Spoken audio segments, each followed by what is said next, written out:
Cooper, and this is client dog PK, and we're just going to go over downstay, the sit stay, just getting the dog to stay in different environments.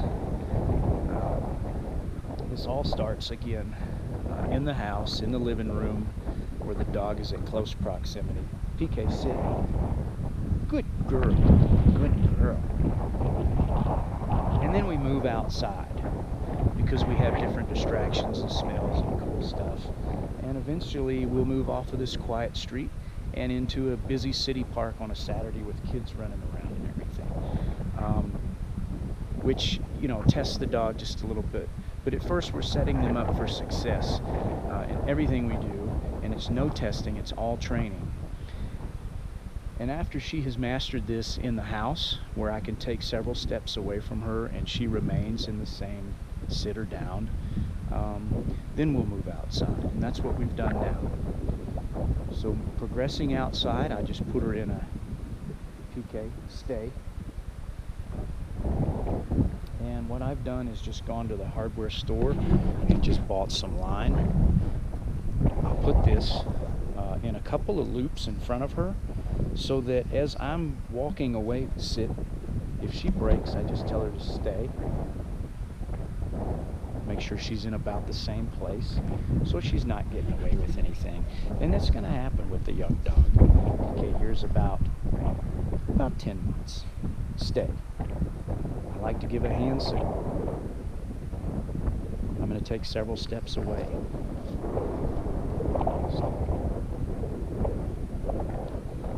Ideally, what we want is a dog that we tell to sit once or stay once, and that's it. We don't want to continually keep telling the PK, sit, stay. And actually, I'm so quiet with her, all of my yammering is probably making her a little restless. Good girl, stay. I've actually dropped it at this point. But if she decides to take off running on me, I can quickly put a foot down on top of the rope and walk my way to her. And wherever I catch her, I'll bring her back to the spot where she broke her stay. Good girl. Stay.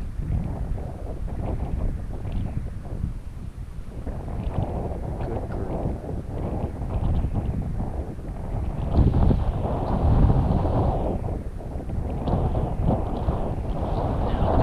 Done this a couple of times. Stay. I'll even move off to one side or the other. I'll do the same thing.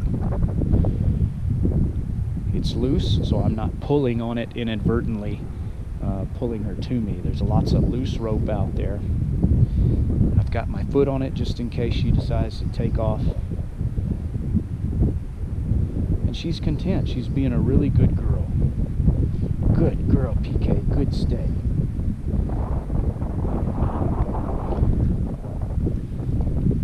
So what I did is just I buy 100 feet of rope at a time, and I'll just put a hook on it,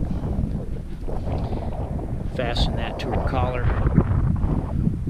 I'll cut it up in several different pieces, make me a few different leashes, and always need that rope around the house for something. But again, it just starts in the house in a familiar environment and only a couple of feet away, where we tell her to stay, and we take one or two steps. PK. Good, sit, stay. And we just take one or two steps away, working up to 10, 20, or 30 feet, and working our way up from a couple of seconds, good girl, up to a minute or two. So just take it slow and easy, and over the course of a couple of weeks you'll have a dog that is sit and stay for you in a variety of conditions and environments. Check us out at cooperk9.com.